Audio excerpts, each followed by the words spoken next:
Hey folks, welcome back. It's still hunting season, so even in the yard I like to wear at least one item of orange. And if I leave the yard, which I plan to today, to go pick up some more pine cones before all the rain, and probably I'll walk a couple of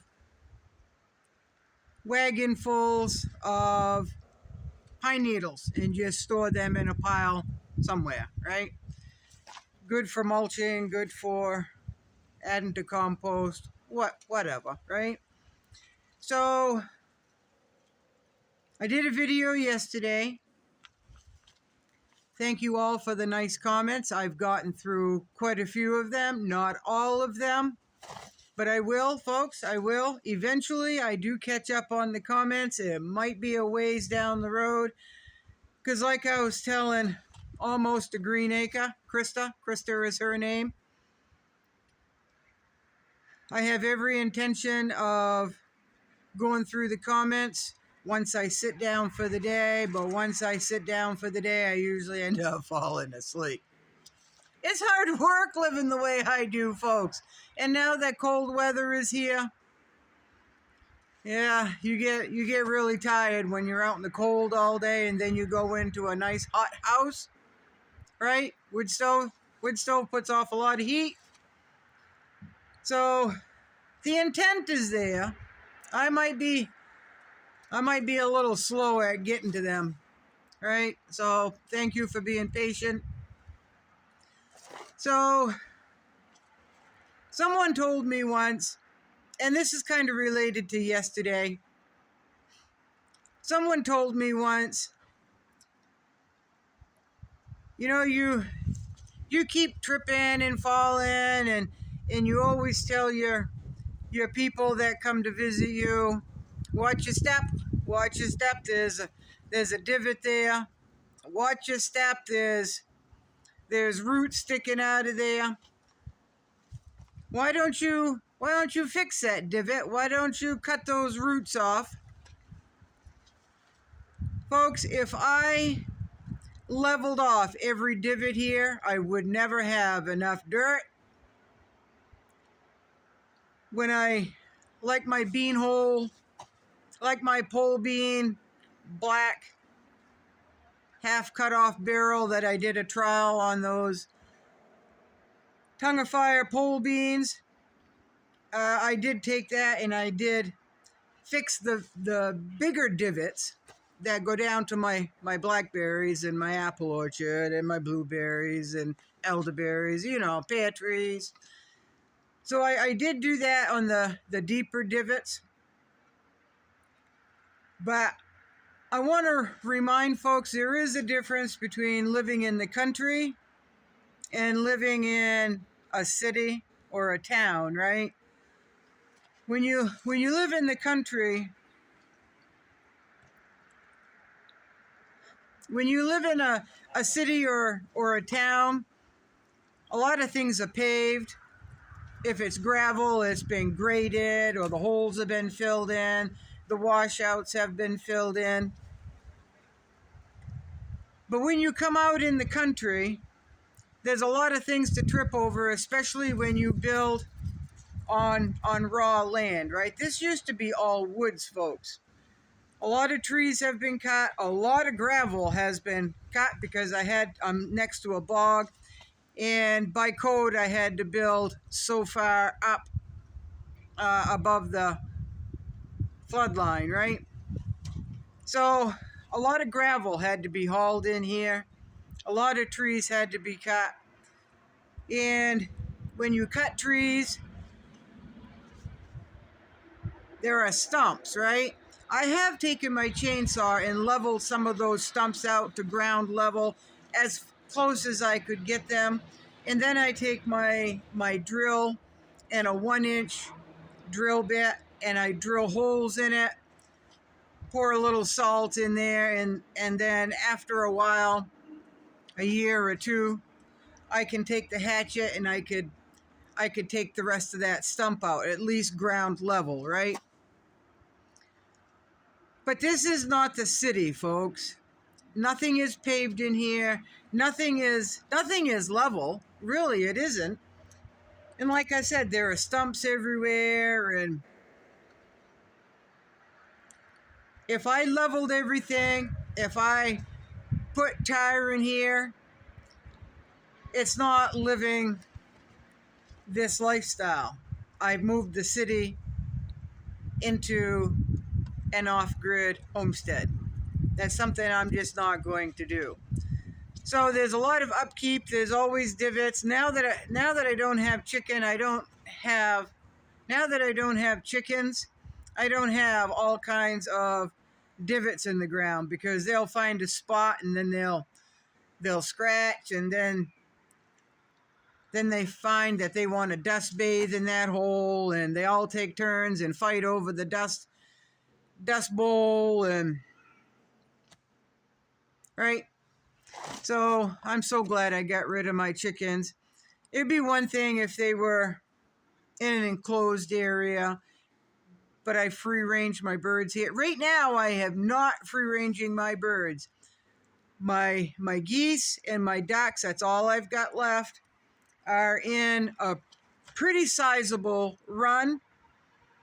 So they've got a lot of space they can roam, but they choose to be in 2 spaces and come and go in both those spaces as they wish, right? So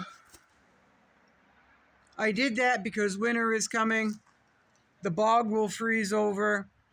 The birds, well, the ducks would still go down in there, still thinking they're safe because the summer, there's no ice. They go out there and the predators can walk on the ice and get them, right? So now they're in an enclosed area until spring.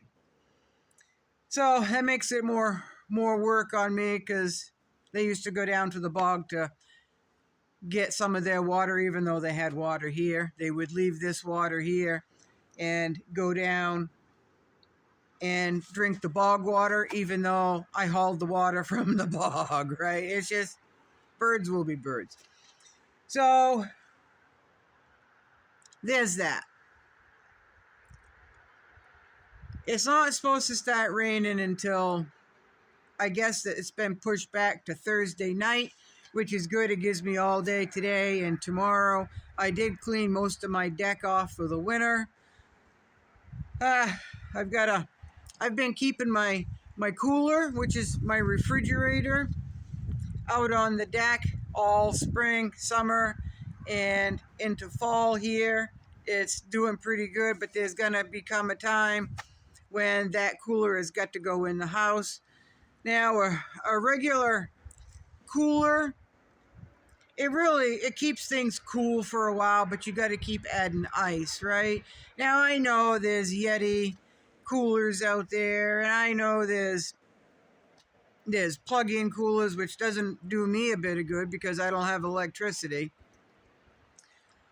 I've got to further insulate that, so what I think I'm going to do, I've got some 2-inch styrofoam boards, 4x8 sheets, and I'm just gonna put a wooden box around that with a 2-inch gap. I saw a video where I could take the top of that cooler and fill it with spray foam insulation, which I might do, but I'll also make a hinge cover on the box that will come down on top of that cover. So what I'll do is I'll lift the wooden box coating, cover, casing, I guess, lift that up, and then the other way I can lift up the cooler hinge. So the wooden box cover will open up one way, and then the cooler cover will open up another way, right? So, and then I could put blocks of ice in there, whether I get them from the bog, which some of you have seen me do, or I'll buy a block of ice, and I'll keep it in a colder part of my house. Keep the drain plug open. I'll put a hose on the end of the cooler drain plug, and then I will run it through the wooden box at an angle because the cooler will be up about knee high, and put it into a bucket. Now, where that's going to be draining out of the cooler, what has melted, I do not want to keep that cooler in the pantry because I want to keep the moisture out of the pantry, right? So I had learned a long time ago, if you have a cooler and you put ice in it and you keep that plug closed, unless you keep everything in good Ziploc bags, things tend to get wet. Like right now, I've got mayo in my cooler, and even though it's in between blocks of ice, there's still a lot of moisture. The wrapper comes off, right? Which is no big deal, but it tends to want to come off and come out the plug, and then it plugs the opening for the drain plug, right? So it just is what it is. The longer a person lives the way that I do, the more you figure things out to be more convenient. It just comes with experience, right? And trial and error, just trial and error. So this is basically a story about a video about nothing, folks. I just figured I'd get on here. I do have a topic that I would like to talk about a little bit later, but right now I've got to do some things. I've got to finish cleaning off my deck. The things that I cleaned off my deck are going into storage, and the old chimney pipe where I had that chimney replaced, I've got pieces and parts that are still good from that chimney, and those have got to be put up in the storage unit, my shed, for replacement, right? Or if I do plan on building a cold smokehouse, so I could use some of those parts for that. So I have a lot of plans. Right now, when I smoke any meat, I do it in my grill. I'll take the grill off, the grate off, put some, I think I've got hickory in there now.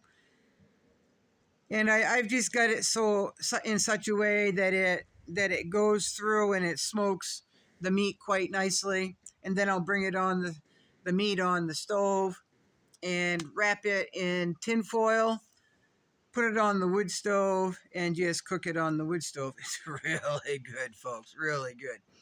But a smokehouse, I could do a lot more with, a lot more at a time, right? So there is that. Maybe a future video and maybe another year. We will see. There seems to be a lot of projects. I've got more ideas than I have time to put in place. Eventually, it'll all come together, or it won't. Depends on what's happening in this world. I still have that gut feeling that I just cannot get rid of. And reasoning, rationing, trying to figure it out. It just doesn't look good.